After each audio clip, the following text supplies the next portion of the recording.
Welcome back to the Frustrated CEO podcast. I'm Patrick Lyons here with my colleagues and co-hosts, Patsy Feeman and Leb Tannenbaum. Welcome to you both. Great to be here. Yeah. So our guest today is Marc Reifenrath. Marc is one of the original founders and the current CEO of Spinutech, which is a full-service web design and digital marketing agency. What started first as a business when he was just a junior at the University of Northern Iowa has since grown into an all-digital agency with more than 170 team members and locations in Chicago, Denver, Tampa, Des Moines, and Cedar Falls, Iowa. If you don't think that's impressive, you can find Spinutech on the Inc. 5000 list, so they're obviously doing something right. Now, as the CEO of Spinutech, Marc's focus is building partnerships and solving problems. He gets better every day, and we'll come back to that in a minute. But he gets better every day by learning from his team members, listening to a lot of podcasts and occasionally being a guest on them, and consuming 30 to 40 articles and blog posts every week. There is nothing Marc enjoys more than helping his team #get better every day and utilizing that continued growth to better serve the goals and needs of Spinutech's clients. Marc Reifenrath, welcome to the Frustrated CEO. Thank you. It's an honor to be here and really looking forward to this conversation. Yeah, it's going to be fun. I know we're going to cover a lot of great things. So, Marc, when I first heard your name, first thing I did is I went out to your website to learn more about you and Spinutech. And it didn't take long at all to see the recurring theme on every single page: get better every day. It's in your company values. It's even in your bio. And as I said, it's a hashtag that's in what seems like an awful lot of your content. So where did that come from? And why is it so important to you? Yeah, so it's extremely important. It goes back to my college days. Even as I ran track at UNI, and that was one of the things we talked about, that continuous improvement. Professionally, we talked about lifelong learners a lot of times, that we wanted to seek out lifelong learners and how do you get better? How do you learn new tasks? And the digital space changes constantly. The internet years are like dog years, right? So if we don't continue to make ourselves better in the space we're in, we're going to get passed by not a couple people, but a lot of agencies that are more hungry than us. And so this was kind of a way to say, it started actually as a phrase of the year. And I thought, oh, maybe we come up with something for every year to kind of say, a lot of sports teams do that. And so we could have ours and put a big initiative behind that. And so we started with that maybe 2015 or 16, let's say. And I intended it to last a year, but it really just grew on me, and I think the team at the same time, to where we're like, let's keep this. This is our thing. It's one of our core values now. We get better every day.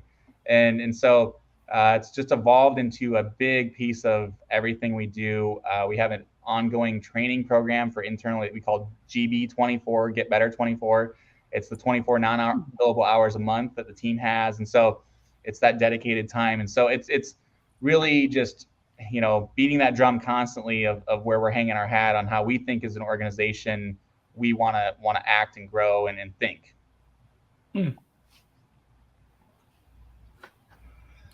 Woo! That's good. Well, it sounds like it's something that you're really passionate about, and I'd maybe just pause on passion. So a little bit more about where this company came from and how do you stay passionate every day to get better every day? Is this a lifelong learning hashtag? Right. So we started, I mentioned I was a junior at the University of Northern Iowa. There was a college friend. We did a lot of studying together, we'll say. And then there was actually a fifth grade on friend from high school and college. He was the guy that was just good at everything. I won't say his name to glorify that for him in case he listens, but one of Adam or Corey was really good at everything all the time growing up. And so it was kind of like, that's the guy we need on the team too. And so Adam and I gotten together and just said, hey, we're both doing this on the side for fun. Let's do this as resume builder. And it kind of blew up into something else. And, I could tell you stories about in the beginning, when you say bootstrapped, we were absolutely bootstrapped. And so it was really a resume builder, but turned into something more. We had some key initial victories. We won the local chamber's website and the local hospital, which to us at the time felt just bigger than anything we could have ever dreamed. And so it just kind of evolved from there, and we just kept sticking to it. And we still have actually our first 4 team members that were with us, which is crazy, 21 years deep. Now, they weren't there year 1 necessarily, but year 2, 3, and 4 is when they came on. And so that's, I think, we're going to talk a lot about culture. That's when the culture started unknowingly. The passion is, I love marketing. I love helping people sell. I like to sell. I like to help other people sell. I sold cell phones in college and really enjoyed that. I didn't even really care about what the product was as much as the process of the sale and winning somebody over. And to do that, though, you do have to believe in the product. And so I believed in that product at the time, and I really believed in ourselves a lot. I will say in those first few years, I probably didn't have the same confidence, but there was a very finite time when I know that confidence switch for all of us went off, and we started to close more deals.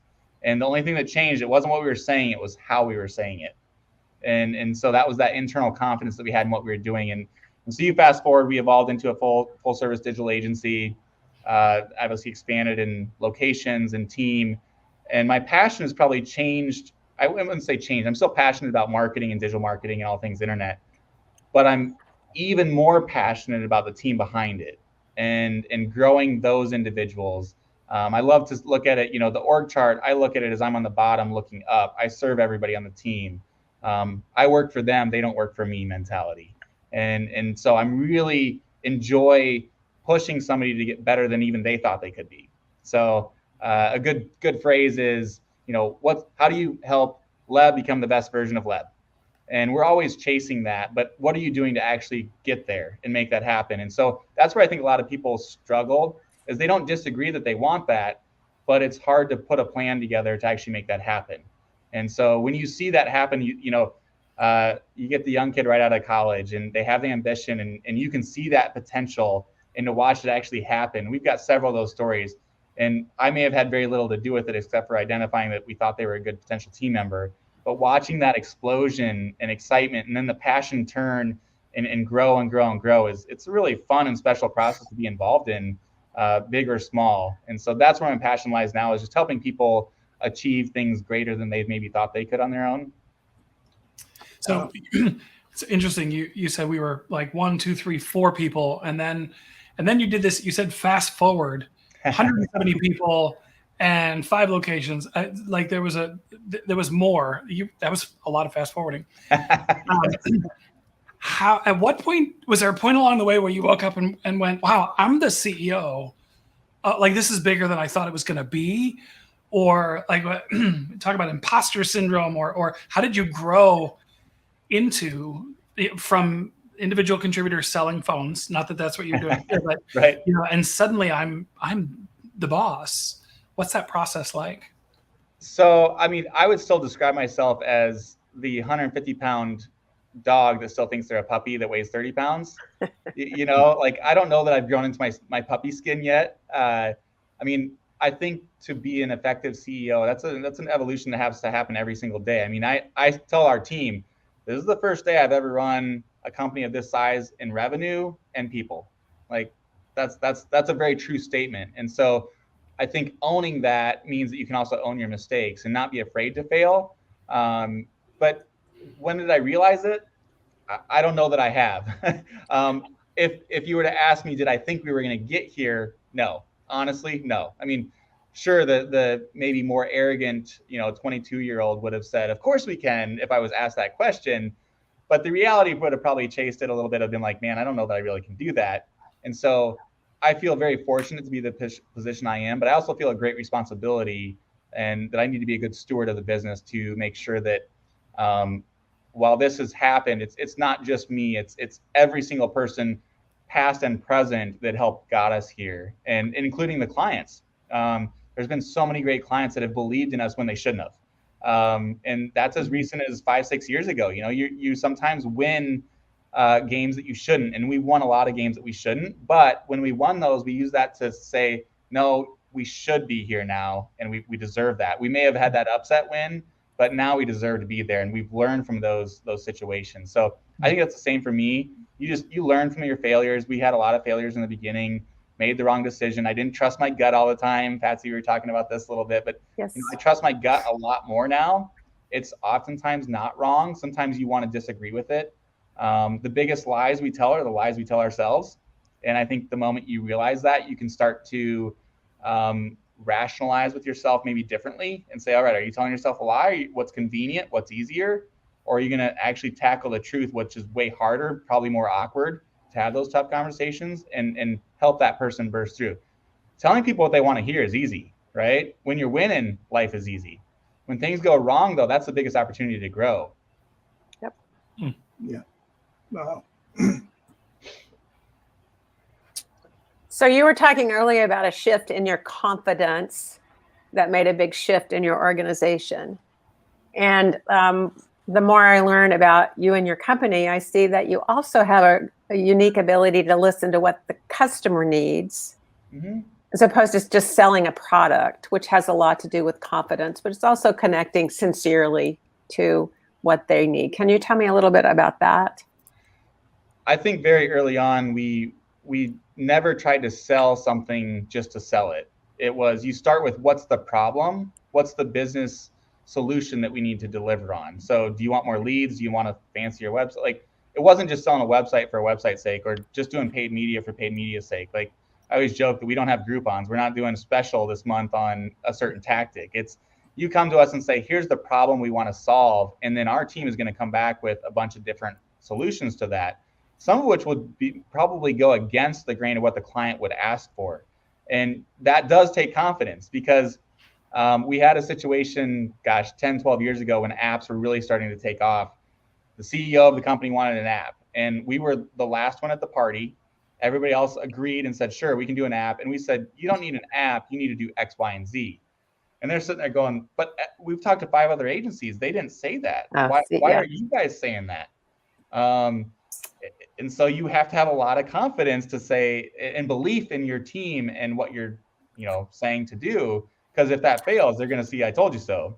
Versus we said, no, this, and now those have all worked out really, really good. But that confidence is key in those situations. And my confidence is because of the team that we have. That becomes very easy. When you have a great team, they make it really easy to have confidence in what we can do. My wife would have laughed at that question, that I gained confidence. She would say that I always had it. So when you said that, I was thinking, I could see and hear her laughing in my head. Marc, one of the things Leb's already mentioned your passion, and that clearly comes through. One thing that I know you're passionate about is culture. I know that you believe that it has been and it continues to be essential not only to Spinutech's success, but also ultimately to the success of your clients. So what is the culture? How would you describe the culture at Spinutech? Yeah, that's a question that a lot of potential team members ask us. So the culture is, I would say, high expectations, work hard, play hard. We definitely hire on culture first. No egos, no arrogance. We over me is one of our core values, and that is definitely the case. Job descriptions in our organization are a description, not like a container that you live within. It's a loose description. We've never been huge on titles. As we've grown, we've been forced to, but that titles also isn't a restrictor. It's just a label, but it's not the only thing. We do like to have fun. The get better every day is a huge part of our culture. That lifelong learner, just being kind is a big part of it. And collaboration. I think it's a lot of the things that society wants or thinks of wanting. You can't fake culture, though. And so when we say all these things, the best compliment we can get is when somebody has gone through the interview process, they've heard all these things consistently, not one team member saying one thing and others saying something a little bit different. And then they're kind of going, is it really that way? We talk about work-life balance a lot, which we live true to. But the best compliment is when they're in 30, 60, 100 days in, and they're like, everything you guys talked about in the interview process is true. And to me, I'm like, well, of course it is. Why would we lie about that? But other organizations say they have work-life balance when they don't, and they say that they have a great culture, but that's just talk. They don't really care about the culture because there's a cost to that, right? And so that's a really awesome compliment and validation that we are doing the right things and sticking to it. So you say that sparks a question. You say there's a cost to that. you grew from 1 to 170 or 2 to 170 plus. What have been some of the costs of creating that culture? Well, so like the work-life balance, a lot of agencies, if you talk to a lot of people that have worked in the agency world and you said, how many hours do you work in a week? They would tell you, and you said, do you work 40 hours? They would laugh like hysterically. They'd be like, no, 50 plus easily, 60, maybe 70. And so when we say we have work-life balance, they're saying, well, is that on work-life balance with a 50-hour work week? No, it's with a 40. We have metrics in place that get triggered if somebody's working 43 hours or more. So we can monitor that and actually say, all right, what's going on? Now, are there weeks out of the year where you're going to work more because of a deadline or something? Yes, but it's not the expectation and it's not the norm. And I always say in the cultural onboarding, you're in control of that. If you're running hot, you've got to raise the flag. We have metrics, but those don't always ring every bell, right? And so you have to be in control of that as well. And so it's a good balance between a team member as well as leadership to look out for that.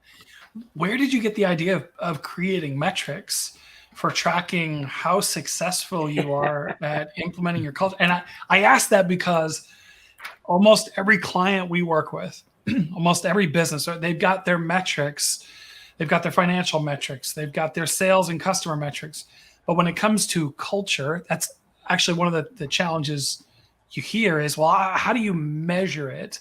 And here you've not only put one in place, you're clear about it, but you've also got a very specific metric, like if you work more than 43 hours a week, we're going to know about it. So where'd you come up with the idea? How did you settle on the right metrics? And yeah, I'm fascinated by that. That's really cool. Yes. So the cost would be we could make people work more, hire less. That's the cost, right? But I think there's a bad cost to that too. The metrics, so that's one of many. So the other one, we use a tool called Office Vibe. It's a weekly pulse survey. So we measure participation in that, engagement, and then I call it the TNPS, or the ENPS is what most people would call it, but I'm a stickler on words. So team member net promoter score.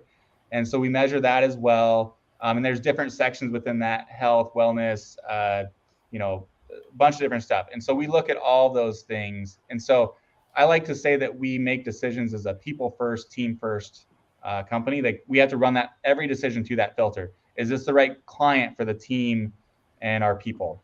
Is it the right work from whatever policy, home, office, for our team and our people? Everything needs to go through that filter. And so having some metrics to look at that is critical. And we are a traction company. Traction's very focused on numbers.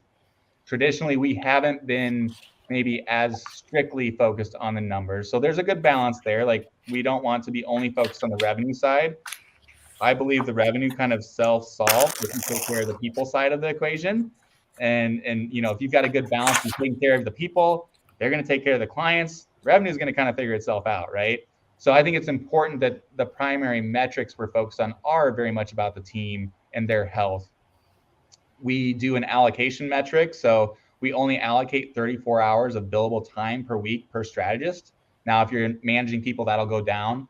But that's the way to protect them for that work-life balance, because a lot of agencies will be like, well, you work 40 hours, you should bill 40 hours. Well, what about internal meetings? What about training?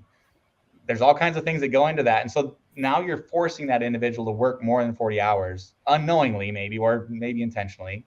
And so those are metrics that we really look at. And if somebody's been over allocated for more than 3 months, we're going to talk about that. It's also how we hire. We look at that metric and say, okay, this team is running at 87.3%. That's a little hot. We need some more bench strength in case we get a new client or a client increases their current scope of work. And so this has worked really well for us. And the thing I would say is this is what a lot of agencies say they do, but they don't actually do it. We do the things that other agencies say they do. Yeah. So I'm almost afraid to ask this question because I don't want to burst the bubble. But what's your turnover like? Is it like I want to hear that it's 0, but I'm sure it's not. Unfortunately, no. I would love that. But some turnover is healthy, right? So here's a couple of fun stats about going to the Wayback Machine and when we started. So we made it 10 years with 0 turnover. Wow. Okay? No. We still have 4 out of our 5 first team members. Carla was our office manager. She retired, so it's a good excuse. And our first turnover, Ryan chased a girlfriend up to Minneapolis. They got married, had kids. Terrible excuse for turn, right? So, both of those were good things. Now, traditionally speaking, we're at about 5% or less in both turnover for team members and clients. Industry averages would be close to 20% on both of those. Wow. So again, it's the mentality of operating at a different standard. Yes. Now, I think I'd be remiss if I didn't mention this year, merger and then the great resignation that's happening right now, right? Just the job market. It's been a little tougher this year. I still would say that we're trending well ahead of industry averages, and especially considering the extra pressure we put on the system with that. Yeah. So, Mark, we've done a lot of work in the M&A space around culture fit, which is a lot more difficult at times than it is in terms of hiring the right employee. And so you just mentioned merger, and I'm really curious, like everything you say it passionately, and this culture is well defined and it has metrics. And then there's this merger. When I was in charge of mergers and acquisitions at a large tech company before the dot-com bust, and we were, purchasing companies all the time, I led this culture due diligence piece, and there was the technical due diligence and the financial due diligence, and there were, people numbers. Is this something that you welcomed, that you used all those culture metrics, that the integration you feel is going to hold well with the culture that you've created? Just anything about that is really interesting to I'm sure our listeners. Well, you'll appreciate it. I mean, we've done some small acquisitions, I'd say. They were small enough where it was just conformity more than like collaboration, saying, all right, here's the way we do things, you guys conform to that. This was much different. You had a 60-person agency and about a 105-person agency. And Bayshore Solutions had been around for 25 years. We've been around 20 at the time. So you've got these deep-rooted belief systems. Now, fortunately, our cultures were similar. Not exactly the same, but similar. Our core values were similar. And the new ones that we came up with are basically melded together of what they were and really compressed a little bit into more concise core values. Now, has it been easy? No. Has it been easier than what I think a lot of people have had to go through in these situations? I do believe that. It's been a major learning opportunity for me with internal communication. Words matter very, very much. It's been just a learning opportunity for all of our leaders, and we're all growing through that. So I think it's gone really well, but I don't believe any of these go perfectly. And you've got a million decisions, and it's like, the challenge of, okay, so you've got wife and kids and the photo albums, and you got to get out of the house. Who are you taking? I don't want to make that decision.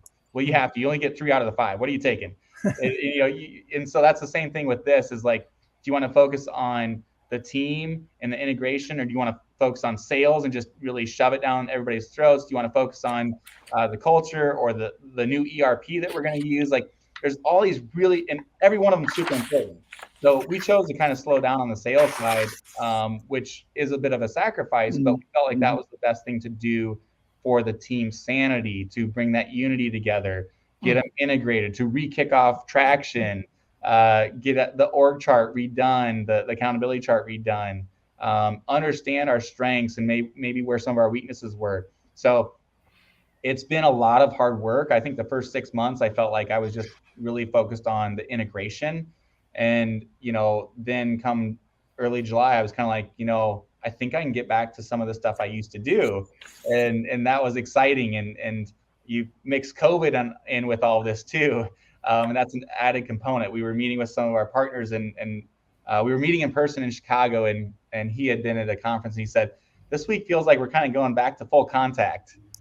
Good sports analogy, right? And I was like, man, that is so true. Like, the energy I got from that week was amazing. Just meeting with some of our partners in person, it was so different. And so the simple is, has it been more challenging than I could have ever guessed? Absolutely. Have we done a good job? I think we've done a good job. I don't think we've done a great job, but we've done a good job. I think it's extremely difficult to do a great job, especially when you haven't done one of this size. Did you lose anyone that you didn't want to lose?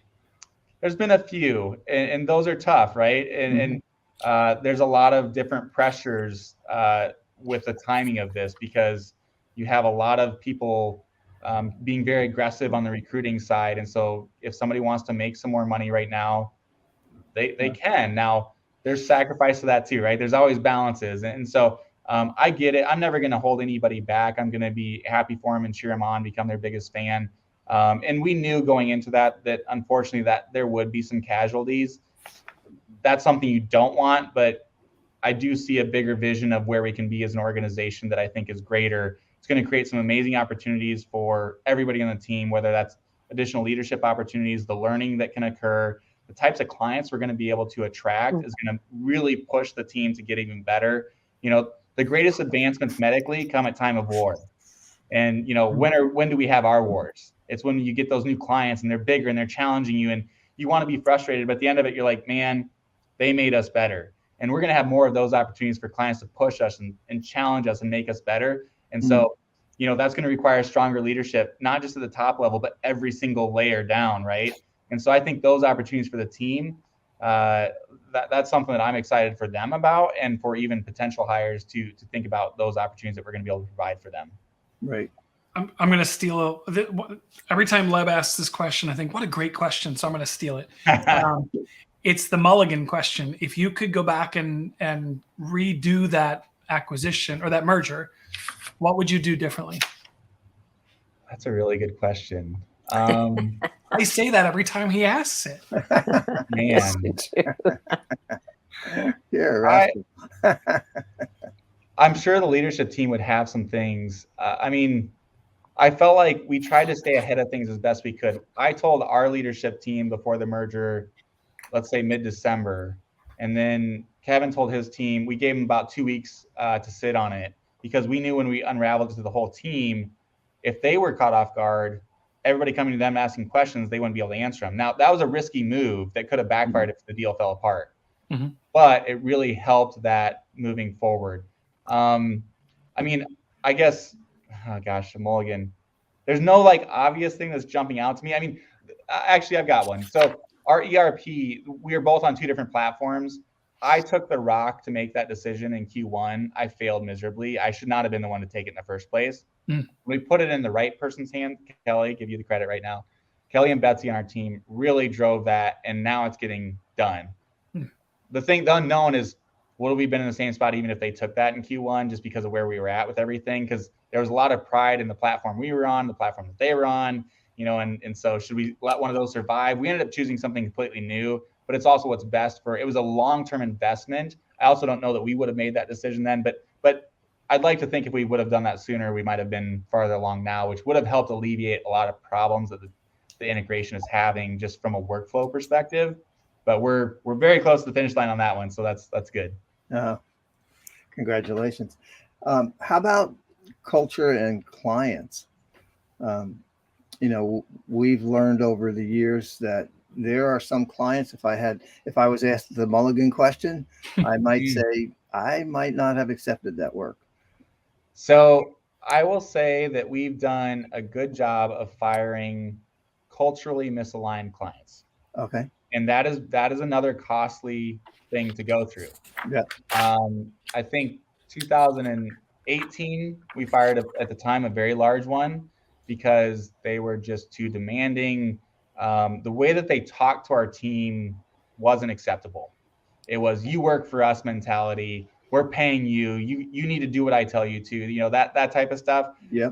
So, your worst clients will fire your best team members, right? And so you have to take that. And I think it's also an opportunity to win over the team, to show that you don't just care about the bottom dollar. You care about them more. And so we had one of those this year. We actually had a couple this year. There was one that was going along. I got a call from one of our account people, and she was very timid about bringing this up. I just want to inform you of the call I just got off of. And she got done. I said, well, this is easy. We need to get rid of them as a client. And she's, oh, well, yes, I agree, but I didn't, that's not what I was asking. And I'm like, no, but that's what we need to do. And so I emailed that CEO and just kind of said, hey, we need to get on a call. Here's why. And I didn't really give an option. I just said, we need to talk about how we're going to end this, gracefully. And the team really respects that. Now, there's another one we sold them, we won. There was like 25 agencies competing for this business. So you kind of get caught up in the competition. There was maybe some yellow flags in the sales process, but they weren't going to get it off the ground. They kept tearing apart the strategy. And we were like, it's becoming very clear. We're just not the right agency for you. And it boiled down to culture. And so that's where the rubber meets the road, right? When there's real dollars and they're maybe already existing and they're coming in and you're going to do this for the team. Now that's a painful decision, but what's more painful? Losing really good people and trying to find replacements to then get ramped up, train them, that's more painful in my opinion. So I don't like those, but I do love the action of the message it sends to the team. Yeah. I mean, that makes me think of #courageous leadership. I mean, that takes, is that also a theme in the Get Better Every Day?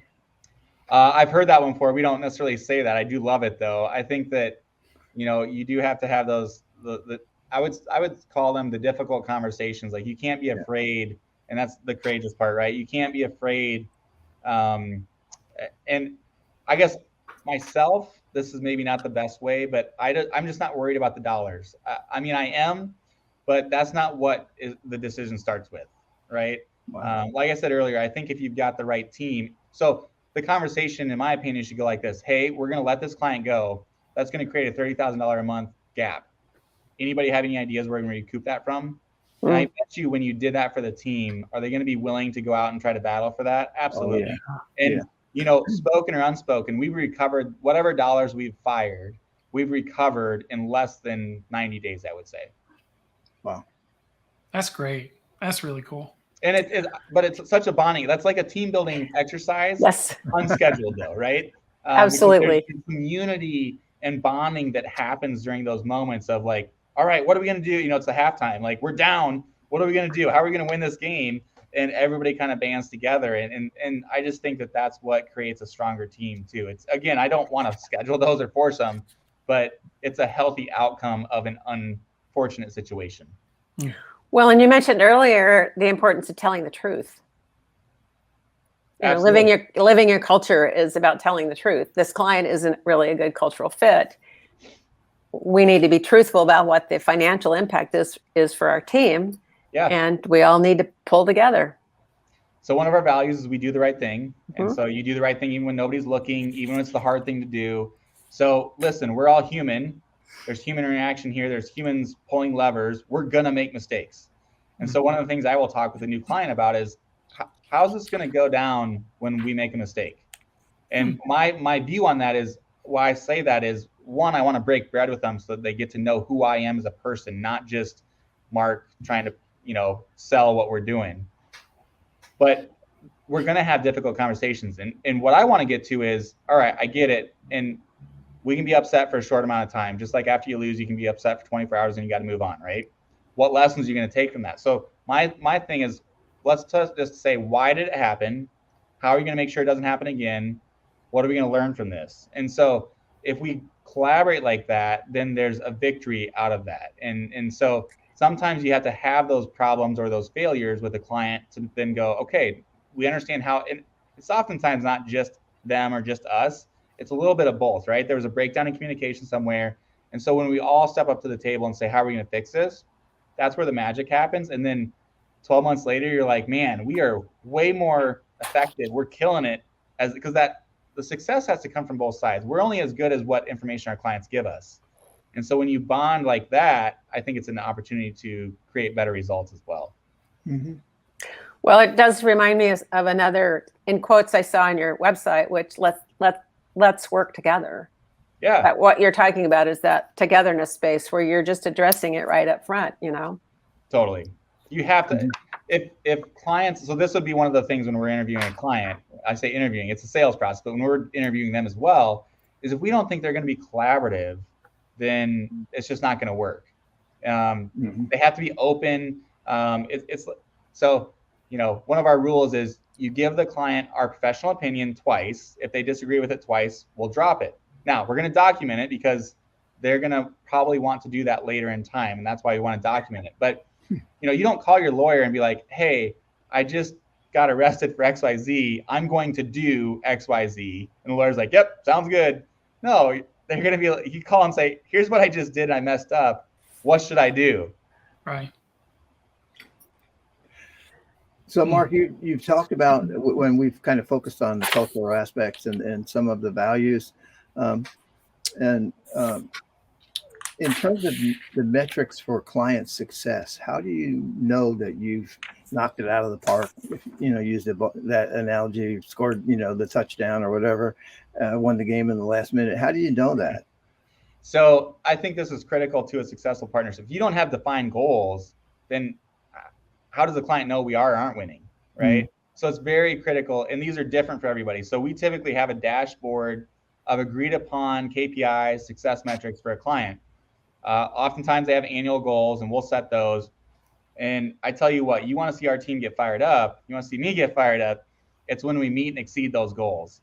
And so I always like to say, this might be, I don't know if I can say this 100% in the know right now as with some of our growth, but typically speaking, I could make a statement that all of our clients that have an mutually agreed upon KPI success metrics, we're meeting or exceeding those. And so I know for all of our large clients, we definitely are. Like last year, 9 months in on our 2 biggest accounts, we met the 12-month goal. Those are fun days. And you know what? We also have to remind the client though, and sometimes I have to tell the client like, hey, this triple-digit growth we've had the last 3 years, that I can't guarantee that every single year, because they start to get, there's a tolerance level that builds up of like, well, we're going to do that every year, right? And it's like, well, but a bigger number and a bigger number and a bigger number. That's not sustainable. But the team still keeps coming through on that, and it's in all areas. And that's where you say, man, remind the team like, hey, we're doing great things. We're winning for our clients. They're rewarding us with their confidence in dollars. And, from our perspective, they have to, that CMO or whoever our contact is has to defend that bill, that invoice every single month. We want to make sure we give them every single reason possible to say, oh, that is the last thing you should cut. Like Spinutech is killing it. Yeah, that's great. It is good. So the CMO or the lead in marketing is the point of contact usually? Typically, yeah. Yep. Mm-hmm.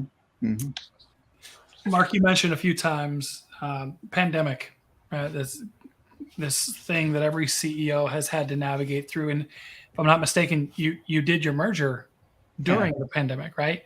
Yeah. So how did that, in the process, if I think you went virtual, right? Yep. How did going virtual, doing a merger in a pandemic, how did that challenge your culture more so than just a merger would have anyway? It's kind of like the video game. You can set it to like easy or like all-star. I think we upped the level to like all-star competition. Obviously, it's not the most ideal time to do that because you can't get together physically and do meetings in person and stuff. So we raised the difficulty level for sure. But I think because we're in the digital space, we handled just the whole pandemic in a much quicker response than most people did. So beginning of 2020, we actually started to push using video because we had the 3 locations at the time and like 8 remotes.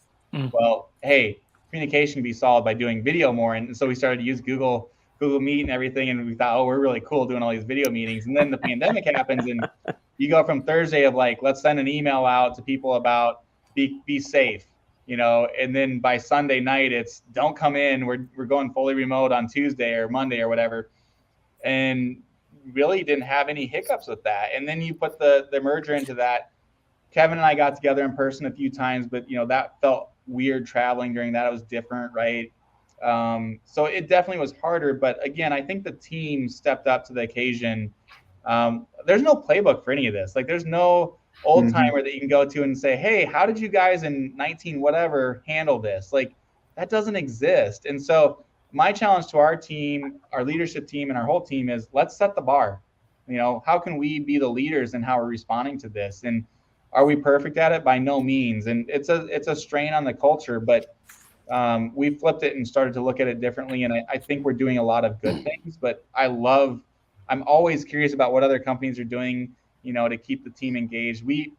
I sent out a note to our team that we all aligned on about a month ago saying our return to office plan is there's no plan to force you back. I think if we would have told our team to come back a day or 2 days a week, we would have had a mass exodus. There's too many options for people to not work in an office. And I don't think our team wanted it, or honestly, they need it. We need to manage people to their role, not their location. And so as long as they're doing a good job, what's it matter where they're sitting actually, right? A couple of the things I said, the office used to be a big part of where we did our work. Now it's just a supplement to our work. The office isn't our culture. It's a supplement to our culture. Those are some of the things that I think you just have to change your lens. And then as far as I do value in person. And so as an organization, we need to develop 75 to 100 reasons a year for the people that are close to an office to come together. Trainings, potlucks, dress up days, team meetings, whatever. Like there's lots of different ways to create that, but we need to push that and then make people want to come in. Remotes, we have about 30 remotes. That's a whole nother layer of difficulty, right? We need to get them to a physical office 2 times a year roughly. But the challenge is also on the remote person. They have to be equally all in to make sure that they're setting up the random conversations. You don't get the walking into a meeting, walking out of a meeting conversations. So how do you replicate that virtually? And you have to force some of that and really be intentional about it. And so we're trying to continue to do those things to make that. The culture team's done great. We just got done with Spinny Olympics. They had a bunch of desk games that people could play, had, scoreboard. It was good. There's been a lot of health challenges with, steps and miles and whatever. You just have to keep changing up. The Friday afternoon happy hour, virtual happy hours, those burn out really quick, right? That's the easy thing. But what else are you doing to try to keep them engaged? Culture team? Yeah. Yes. You slip that into a conversation like we're not going to catch it. Yeah. So we do have, so Rachel on our team, she's like the biggest culture cheerleader. She kind of evolved into that role, started in the account team and worked into that. And she's the one that can take my crazy ideas. I'm a visionary. So I've got a lot of ideas. Most of them are bad. Every once in a while, there's one that's okay. And then the team makes it really good. So I spit a lot of things at her and let her kind of chew on it and give it back and evolve it. And she's done an amazing job of really continuing and making sure that we got those things on the calendar and keeping people engaged. So one of our new focuses is the first 100 days. So, and really I should say it's the time of interview and then your first 100 days when you're actually a team member. But, when you start day one, somebody's going to ask you, it could be your spouse, it could be a roommate, it could be a parent, a friend. Somebody is going to be like, hey, Patsy, how was your first day? And that could be, yeah, it was your typical first day. Terrible answer, right? From my standards. I want it to be, you will not believe the first day I just had. So one of my favorite interview questions is, what's your walk-up song or entrance song every morning when you walk to your desk? We can't do this right now. We need to figure out a way to do this virtually, but I want to play that when they walk into the office. I want to understand, what's your $20 or less indulgence? Let's have that on your desk. I just want them to be like, man, I was welcomed. And I'm so excited to take this on. It was the best first day I've ever had. And we've set that bar. So that sets the tone then for that first 100 days. And then when should I talk to them? How many times should I touch base with them? Should they get a written note from the leadership, a thank you note, those old things that we send through the mail? Crazy, right? They're still so impactful. Took the time. So 30 days in, I'm writing a personal note to every new team member. I'm doing an hour cultural overview session with every new team member. And other leadership team members are doing different engagements as well. There are meetups where they get matched with, 4 or 5 other team members, not just on their team, to get introduced to them and learn that. So the onboarding process is really defined and really clicking along. That first 100 days is critical. Listen, it's so easy to leave an organization right now. The emotional part of leaving is night and day difference from 18 months ago. 18 months ago, you and I, we all come to work every day. We go to lunch once a week on Wednesdays, and we go to, Applebee's or whatever, right? And you order the same thing, and I know what you order every Wednesday, and I jokingly order it for you and say, hold the croutons or whatever, right? That stuff doesn't exist. So for me to just virtually interview and just kind of slip out of the picture in the background, and I don't have to tell Patsy, hey, sorry, and you go, Mark, why are you leaving? Why would you leave us? I don't have to do that anymore. That changes the emotional detachment from a company. And so we have to find ways to create that loyalty and build those bonds virtually than the way that we used to. And so it sounds like you're constantly in that question. Totally. Some things work with one person, may not work with another. It's just an evolution, a process of discovery. Constant. Yes. Yeah. We have to be good at changing. So if somebody says, as a new person, you come in and you say, Patsy, why do you do this that way? And you go, well, that's the way we've always done it. Mm-hmm. That is the worst answer, right? Like, it's a bad process then, or a bad way to do it. And so that I say, if you ever hear that, please tell me right away, because we have to review whatever it is that they gave that answer to, right? And so that's just a very simple thing. And so being open to change, because a process that worked for 50 people versus 75 versus 100 may be completely different. And sometimes it's easier in your mind to just stick with that way. So you have to constantly say, is this the best way? And I always tell new people, hey, you have a 4 to 6 month window to provide that unbiased feedback, because before you're, in our way of thinking. Challenge it, ask why. And it's not an offensive, like, why are you doing it that way? It's, no, just tell me why you do it that way. Oh, and you might be able to give one little piece of feedback that we add to that process that changes, that makes it just a little bit better. That's get better every day, right? Mm-hmm. That one little thing might have saved 10 minutes every month for reporting for every single client. 10 minutes times 100, right? Times 12 months. Holy cow, that's a big impact. And so there's that window of opportunity with every new team member to, when I think of diversity, I think of diversity of backgrounds and experiences. Good. Where you're from, where you've worked, and how you've done it. That's an awesome thing to bring to the team. That's the diversity we want to bring. That also self-solves the diversity question overall, in my opinion. Oh, I was just going to ask you a question about, DEI and culture. And, we work with, organizations where that's maybe a bigger challenge than retaining the talent or, the culture fit and hiring the right people. So I like the way you framed, diversity when you said that. And, it has anything like this come up to challenge? So what are the challenges to the culture?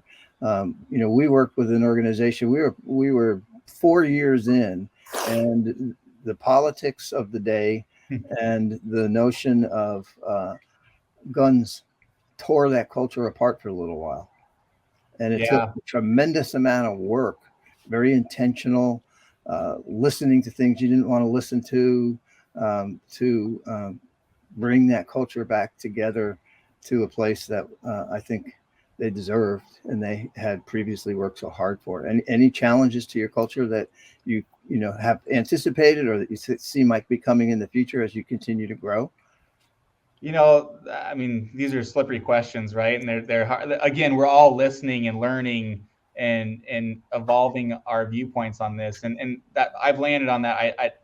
I think it's too hard to force diversity in the wrong way, as opposed to just saying we want diversity in backgrounds and experiences. And I really do believe that is going to draw the right candidates to check that box of what society would expect from it. I don't think we've had any major problems. This is a question that comes up in our pulse surveys, and I always pay very close. The last year, I paid very close attention to those responses. And do you feel people from all backgrounds are treated equally and given the right? And the answer is yes. I've never seen anything that would lead me to believe otherwise. And going fully remote. We're in Iowa is where we started, so it's not super diverse to start with. Right. Now we've expanded out, and then going fully remote. That's opened the doors tremendously to the diversity in backgrounds and experiences. We're getting some awesome people that we never would have even crossed paths had the pandemic not happened. So I think the timing, while it also caused the problem, for us, it created the solution at the same time. So I've been just blown away with some of the conversations I get to have with people. We just hired a really sharp gal from Boston. Amazing experience. Super talented. We would have never crossed paths 24 months ago. Just wouldn't have happened. She wasn't going to move to Iowa or any of our locations. She's rooted in Boston, and that is no problem today, right? So I think that is just super cool. And then you think of, okay, so we have people on the West Coast, the East Coast, the South, the Midwest. Those are different cultures, right? And so there's benefits from all of that. And I want our team to challenge each other with those different upbringings and backgrounds, because that's our clients oftentimes have locations in all of those places as well. So when somebody says a certain, so sweet corn to Iowa might mean something, like you know what that means to an Iowa, right? Like, this is sweet corn. You want good steak. This is what gets, something as simple as that. Like, okay, so how do you choose that team member then to pull on that background versus somebody that's, on the East Coast that might understand a tradition that I have no idea about? That can be then how we localize a campaign or the messaging for a client that is super critical. And sometimes the client doesn't even realize that, right? Because they're located in a certain spot. And so those are the benefits, in my opinion. Or just challenging, different approaches. Those are good too. So I have one last question for you as the CEO, and then I'm going to ask you to change hats. As a CEO, if I'm not mistaken, your three outside favorite hobbies are your family man, first and foremost, then golf, and then travel, in that order. How do you make sure that you are feeding the personal side? Now, you may have already kind of alluded to this. So you've got a 43-hour cap that I'm assuming you try to live and lead yourself. But how do you leave business on the table? How do you walk away and make sure that you are feeding the personal, the self-care side of leadership? I mean, I don't know if there's a CEO that, can answer this question without lying. I mean, we're all terrible at separating work and life. And so how do you find that harmony? I'm by no means perfect at it. I'm a 24-hour thinker. It's hard to shut. I wish I could switch it on and off. Going on vacation, so I try to create some rules for vacation, but man, I'm a little bit of an older parent, but I'm also so much more appreciative of our kids and the ages that they're at. We have twins that are 4 and a 7-year-old boy. So 1 girl, 2 boys. And I'm probably way more appreciative of them now. Now, the pandemic has been amazing. I used to travel a ton, like a lot of presidents, CEOs do. And this has been a great time to kind of reset that and say, did I need to travel that much? Do I need to travel that much? And I think clients are thinking the same things. It's cheaper to not, right? Now, I truly value that in person, but the family time you get back is amazing. So today I came to the office, our home internet quit working because of a storm. I get a call at like 10:30 and JP's in school, but the twins in the background of the car, Daddy, when are you coming home? And that just melts your heart, right? Because you're like, oh man, they miss you so much more. So, am I good at it? No, but you try to create some rules. I need to get better at setting some like digital quiet time. Like when I get home, just dropping that phone. And I tell our team this all the time, like, listen, we're not saving lives here. We're just doing digital marketing. Like anything that I send in any email after 7 o'clock at night, likely the outcome is not going to change between then and 8 in the morning. Right. And so it's now my own doing is not following those rules all the time. But I do try to, golf for me is that I don't mind golfing alone because I can go out there with my thoughts. Now I can make it 3 holes without working mentally, and I do great. And then you can start to see when the scores start to go up because I start to think about work, or I take a call, or I look at an email, and then all of a sudden you're like, what happened halfway through the round? But it is a nice pressure release too, to just go out and kind of do that and try not to think of anything. I will say, when you go on vacation and you do truly separate that, you are a better leader when you come back. So as much as we think it's so important that we work 24/7, we're actually doing the team a disservice. And so if we can truly recharge, our batteries need to reset. The thing I talk to my wife and my business partners a lot about is, I may appear calm. I don't know how hot the engine's truly running and what damage I might be doing long-term to my health. And so I'm the older I get, the more aware I am of that and trying to, so entrepreneurs, we talk about delegating a lot. So I thought I checked that box in 2005 when we hired Carla, our ops manager, and I let her take over QuickBooks. I did it. And I did the hardest thing an entrepreneur can do. I delegated and I gave the books away, right? And it was really hard for me because I used to be Rain Man with the books. I could tell you every invoice number, how much they owed, if they were paid, past due, whatever. And then I lost that when I gave it up. Well, that was like level 0.01 of difficulty to give up, even though it felt like the hardest thing in the world, So what you learn 21 years deep, is the things I now have to delegate, it just gets harder and harder and harder. And you're giving away a piece of what you love to do at times as well. But here's the thing, if you hire the right people, I'm really good at hiring people smarter than me. It's not hard, right? But when you hire people that are really smart, they're going to probably do better than you actually do because you're trying to do too many things, right? So that's critical to then creating that family time and that separation so that you can. And so I have a lot of faith in our team. And, the business used to be more us who started it and relying on it. Whereas today, the reality is if I disappeared for 2 weeks, a month, it's going to be okay. They're great at what they do. They're going to run with it. Now, my ego might want to fight that, but it's very true that they would do just fine. We've got very competent individuals that are very good at what they do. Awesome. Okay, so you said it's time to switch hats. You've been wearing your CEO hat this whole time. And while you just said you're not saving lives, Spinutech, you and your team, you are doing things that help alleviate the frustrations of our listeners, right? The frustrations that a CEO and his or her team might have. So what are some of the things that are keeping your clients awake at night, and what would you have for them?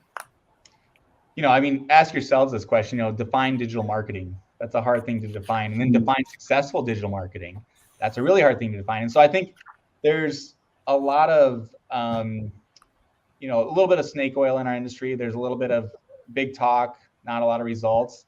And so oftentimes we're coming into a situation talking to a potential client, and you can sense their apprehension of just, not wanting to believe what you're saying.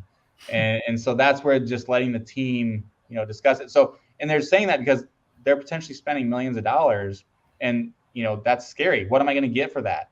And, but we're taking a different approach to this. We're putting a lot of data behind this, and not just to look in the rear view mirror, but to predict what's going to happen.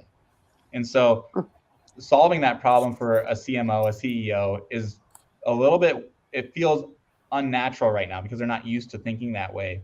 But when we can get to that point, it really helps them have less concern over their marketing. It makes it more reliable. But the fact that they don't know what's happening or why it's happening or when it's happening keeps them up at night because it just feels too loosey-goosey.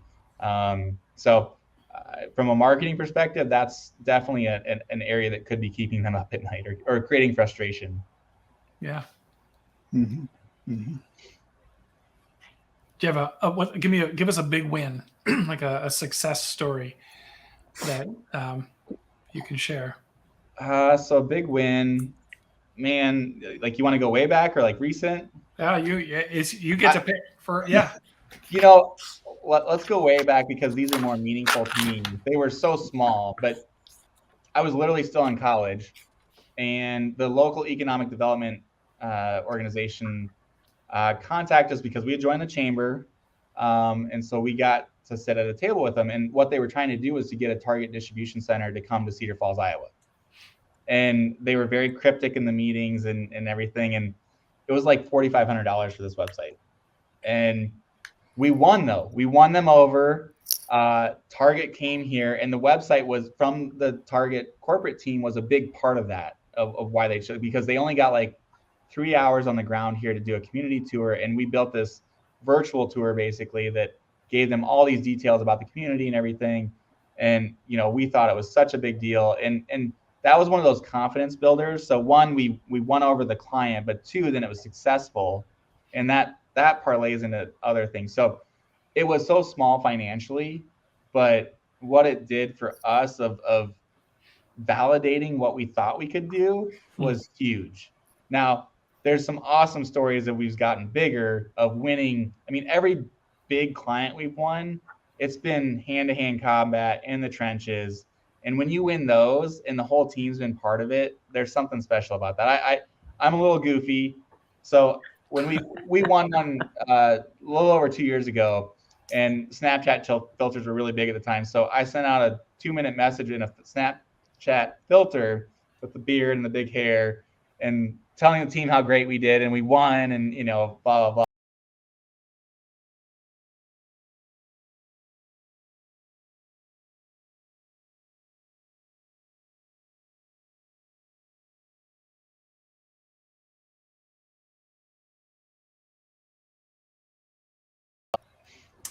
Patsy, any other thoughts or questions? Mark, any questions for us? Here's a wild one, Mark, and maybe you want to pass on it. So you are a thought leader. You're doing things differently. Your company's being successful. There's a merger still unfolding. If you were to write a book, do you have a title in mind? Oh man, a title? Get better every day. I don't know. I mean, I've outlined chapters of a book years ago that I would write. I don't know if I'm really worthy of it, but I enjoy sharing experiences. I'm a part of YPO, Young Presidents Organization, and just talking to those individuals, is inspiring. And so, back to there's a great book called The Go Giver. You want to give, and so I'm all about sharing anything I know. If it's valuable to you or not, great. I mean, I hope it is, but I always want to be the dumbest guy in the room and learn as much as I can from everybody around me, right? You surround yourself with amazing individuals and just take little pieces from them and keep making yourself better. So I think, maybe telling all those stories of where I picked up little things and how you apply those, because we're all a big puzzle of our past, right? Of where you've gotten those experiences. And so telling some of those stories, I think, would be fun. Yeah. I sense that you have a lot of storyteller in you. Yes. And it would be fun. I had one other as a thought leader. So a lot of companies, there's a whole part of the business world that's retiring, and our exit strategies, they're aging out. And then because of the pandemic, people are looking at things so differently, and they're looking at, would we be better off if we merged with so-and-so, someone else? Mm-hmm. And you actually decided to do this right as the pandemic is, unpredictably here, the VUCA world, there's volatility and uncertainty and complexity and ambiguity, and you decide to do it anyway. Is there anything you want to share with our listeners about how you make that decision? Or, I know there's lessons learned, but I read something recently tracking the acquisition rate prior to the pandemic and now, and it's actually pretty similar. It hasn't really dropped off. So anything about merging, and a merger is different than an acquisition. So somebody didn't buy somebody, they merged together. I would just love to hear, how that, what your thought gifts are for other people. Yeah. I mean, the reality of our economy is there's still a ton of resting capital that needs deployed. And so that's going to continue to drive this. There could be some tax changes that might slow it, but I don't know that it really will, because that capital still, no matter what, needs to try to get planted to grow. For us, so a lot of agencies, and you may have heard this story before, seen it unfold. There's a lot of agencies that were started by a couple guys, couple gals, because they were good at what they did, and they said, we should do this on our own and start our own business. So the four of us partner up and we make our own business. And then we start to get older, and somebody approaches us and said, we should buy you. And we're like, oh, I've got 15 years of working left, so I'm going to keep working. And then all of a sudden you're 60 and somebody approaches you and said, well, they offered us like a third of what they offered us 15 years ago. And you just keep passing those opportunities up. And all of a sudden this agency that used to be 75 people is now 50, and now 25, and now 10. And they've lost all their great clients. And that story happens over and over again, where, and think of any local market there, in the 90s, this agency was at the top, and in the early 2000s, this agency was at the top, and now they're hardly anything, and they rise and fall. So I don't know what our answer is, but I want to make sure we don't repeat that story. I want to be a good steward of this business and make sure that it lives and sustains. And so that impacts a lot of decisions when you think about the long term and the way that you hire. We fortunately never ever had to do layoffs. I don't even want to talk about it too much, because we've been very fortunate to sustain through pandemics and 08, 09, things like that. We've been very, very fortunate, and I'm very thankful for that. But I think those situations also put a microscope on previously made decisions that were bad. And so every day when you make the right decisions that are built for growth and sustainability, you don't grow too fast. You try to throttle that. You make sure you have the right clients. You make sure that you have the right structure for billing and contracts so that you can't get the rug ripped out from underneath you. And you're going to have body blows every once in a while, but are you built to sustain those? And so thinking long term about this is very critical, and not trying to get too focused on the quick wins or the huge spurts in growth. I mean, our industry is going through a lot of consolidation, so I don't think we're ready for that again quite yet. Is it off the table? No. I don't want to freak our team out and say we're going to do that, but if the right opportunity is there for us to acquire a skill set or something that would help make us a better agency, we're definitely going to look at that when the time is right.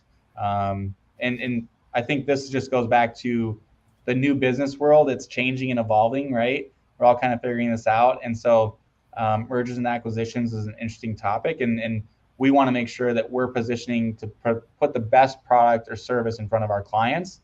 And so if there's an acquisition we need to make to deliver on that, then we're definitely going to look at that. Yeah, thank you. That's great. It leads me to one other question. And again, I don't know if this applies at all, but is the reach beyond the United States? And can you envision hiring, somebody great from France or? So we do have international clients. I wouldn't say that we would chase them, but if they came to us, we would certainly take them. From a team perspective, I don't know. We have a former team member that his wife got a job in Switzerland, and so he's working kind of on contract over there. We're kind of testing that out. We did just hire somebody that splits time between Miami and, I'm going to mess this up, Venezuela maybe. And so I was like, that's really freaking cool. Like that's kind of neat, right? And so, I mean, the answer is we're not going to try right now. I don't have intentions of trying that, but we're also not against it. Again, back to the right person. We just want the best person for any role. And so if they happen to live somewhere, can we make it work? Well, we need to discuss that. If we can make it work and they're the best person for the job, then I want to find a way for sure. Because that's going to add value to the team, to our clients, to the company, right? Right. Yeah.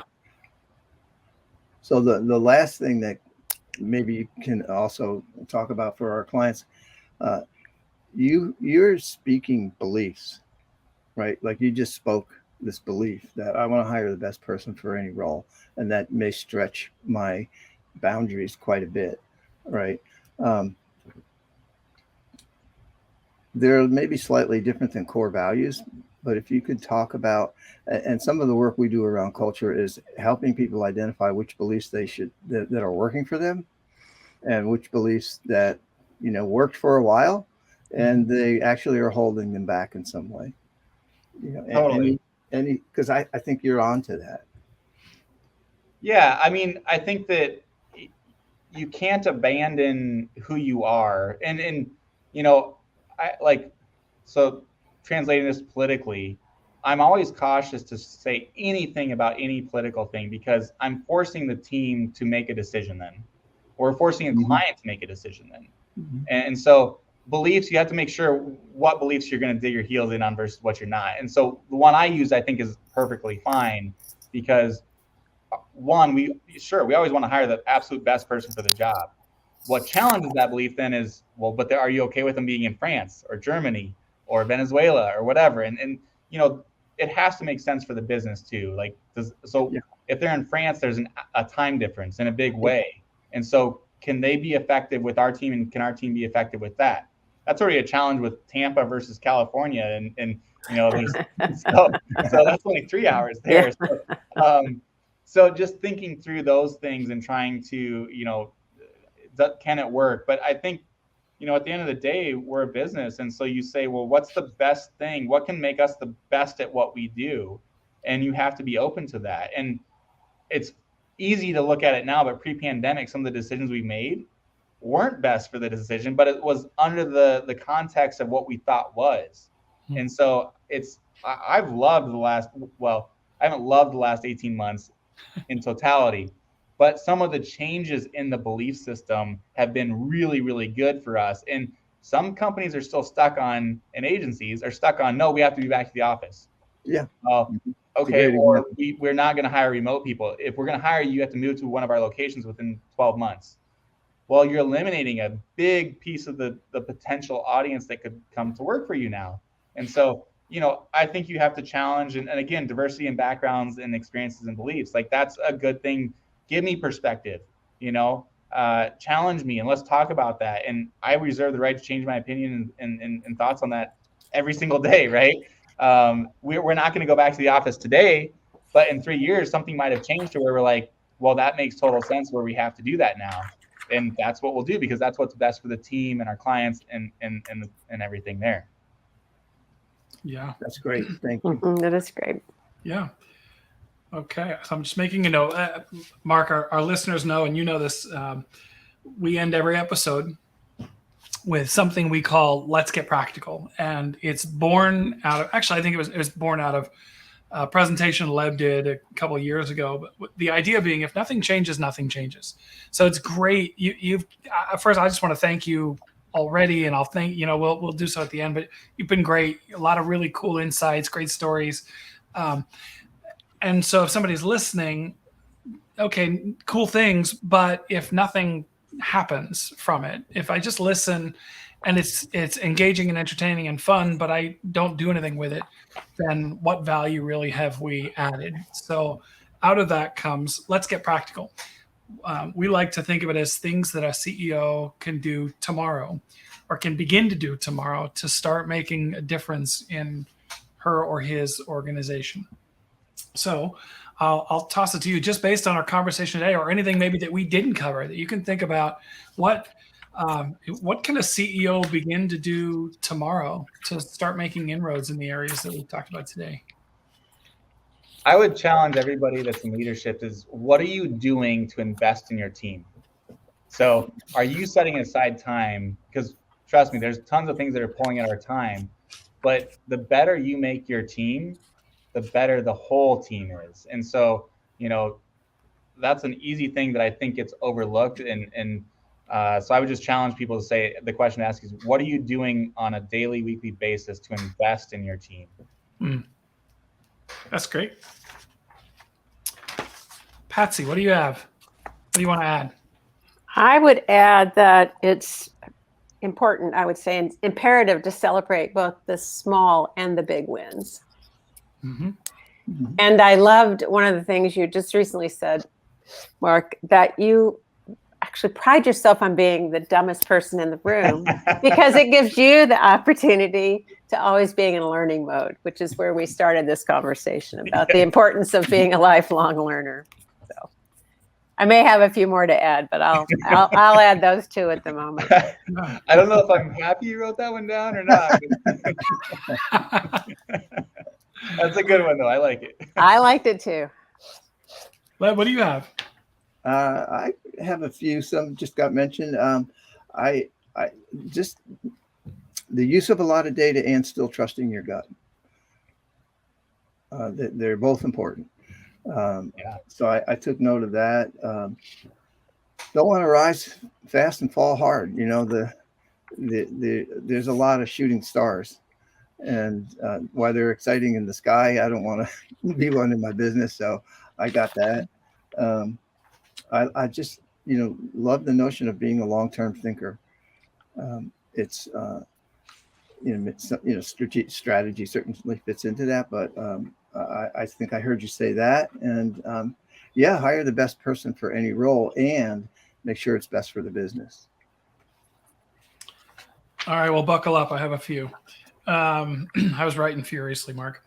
Okay, so first and foremost, we led with get better every day. Yeah. Right. Set the expectation for yourself. You said even 0.01% every day, and then lead by example. You talked about how, as a CEO, remembering that you work for them, not they work for you, that your job is to help them be successful. You said, I loved this whole section about determining and then tracking the right metrics that actually tell you how you're doing at living your culture. It's not, you can have metrics and KPIs that track that just as well as you track all the other parts of your business. It may not necessarily be specific to everybody, but in mergers and acquisitions, remembering that those things take time and focus, and sometimes it's smart to slow down the sales funnel, just to make sure you're getting the foundation right, that can be the best thing for the organization in the long run. I loved the concept of firing culturally misaligned clients, especially if the relationship is damaging to your employees. And you said this, I'd never heard this before. Your worst clients will fire your best employees. And then making that determination, then re-engage your team in, okay, how are we gonna fix this revenue shortfall? I thought that was really insightful. The idea of creating a clear and mutually agreed upon set of defined goals with KPIs for every customer to make sure that you are actually meeting or exceeding expectations. I thought that was really great. Let's see. Oh, we talked about the first 100 days. The idea of delivering an experience for a new employee that is the best first day they've ever had. I was just imagining walking into your office and hearing my music, my walk-up song. I think that'd be really, and I would instantly know where that came from. That alone would, if that was the only thing you did, that'd be the coolest day of my life. So, right. And then the fact that you add to it, that's really cool stuff. And then just the point you made at the end, really be willing to challenge your own beliefs, especially if it can positively impact your customers and your employees. So yeah, all really good stuff. I told you, buckle up. I had a few. There was just a lot of really good stuff. So we do have a Spotify playlist of the walk-up songs, so new team members can download that and the team members walk-up songs. I mean, and the cool thing about that is, right, it's everybody, when you hear a song, I'm sure it leads you to ask, oh, whose is this? And whose is this? It's just one more thing that people can learn about each other and unites them. So that's really cool. It's a very cool idea. What else? Were there any other thoughts in terms of what a leader can potentially begin to do to start making inroads in their organization? Well, I think the only thing we didn't touch on is self-care. Especially if you're in that young, going to take on the world mode. We've seen, plenty of people crash and burn. We don't want that to happen. So in any category. So that's the only other thing that comes up for me. And Mark, you seem to be working hard to make sure that doesn't happen. And I really appreciate that. Yeah, it's tough. I think that's, there's a reason that a lot of people will get to where they're at, and it's because they do grind a little bit more, or they can't turn it off. So that trait becomes a bad trait, right? At a certain point, but you also don't know how to turn it off. And so, like, I became obsessed with the business when we started it, and trying to, worrying about where the next dollar is coming from and all those things. And at some point you have to switch. For me, it was more my faith and just saying, I'm not necessarily the one driving the boat here. This is God's business. I'm just the steward of it. And that was a pivotal moment for me. You still have to be a good captain of the ship, and not only believe in that. I still have to do actions that are going to lead to that. And then just valuing that time off. And I honestly also think that sets an example, though, for the whole team and other leaders, that it's okay, because when the leader never takes PTO and is the first one in and the last one to leave, that sends a message unintentionally. Some leaders prefer that. Absolutely. But I let the team know when I'm out on PTO and try to say, I do a weekly video to the team, and I've sent those from Colorado, from the beach in Florida. And I'll tell them, listen, I got to recharge. I got to recharge my batteries, reset, rejuvenate, recenter, whatever it is for you. You've got to do that. And I think when you do that, you're hopefully sending the message that it's okay. And we also have to tell our clients, it's okay that this person's going to be out on PTO too. And we got to protect that. We all come back so much better. I mean, the amount of ideas I have when I come back, it's a little scary. I tell people that there's going to be a lot of bad ideas coming out, but there's hopefully a couple more good ones as a result of that week off. But buckle up, because there's going to be a lot. You tell me which ones to ignore and which ones we should put in the parking lot and hold them for later and further discussion. But yeah. That's awesome. Mark, where can people learn more about Spinutech and you? Yeah, so spinutech.com, all of our socials, I would encourage you to follow us there. And then feel free to hit me up on LinkedIn.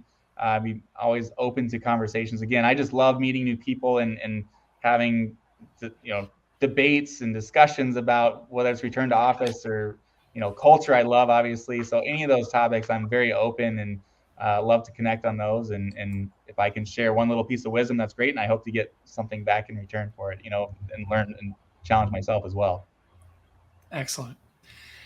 Well, we have come to the end of a packed conversation. Marc Reifenrath, thank you for being our guest today on The Frustrated CEO.